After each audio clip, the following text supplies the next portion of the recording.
Bago ang lahat, may anunsyo muna si Luwalhati. Luwalhati? Ayun, Luwalhati.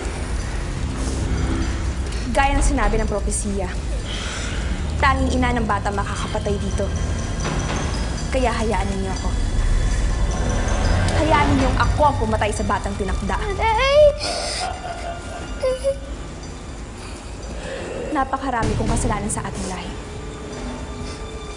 Marami ang nandami dahil sa kataksilan ko. Kaya hayaan ninyo akong bumawi. Hayaan ninyong ako ang pumatay kay Fatima. Nabura na ang lahat ng iyong pagkakasala. Nandalhin mo sa amin ang batang itinakda. At bilang ganti sa iyong ginawa, ibibigay ko sa iyo ang iyong kahilingan.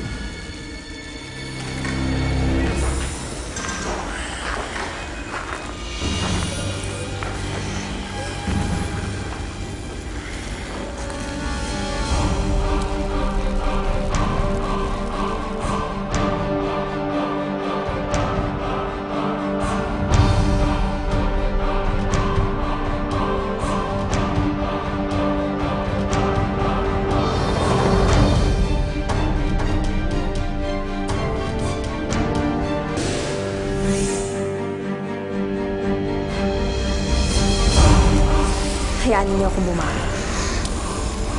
Hayaan ninyo ako ang pumatay sa batang tinakda.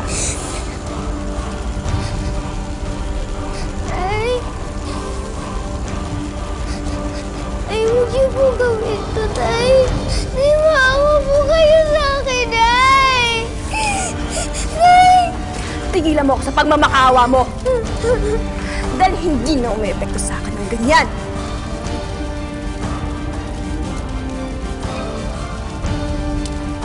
Huwag ka masyadong magpadali, Luwalhati. Kailangan muna natin hintayin ang tatikbuhan. Oras na mangyari yun, saka natin gagawin ang ritual ng pag-alay sa kadilig.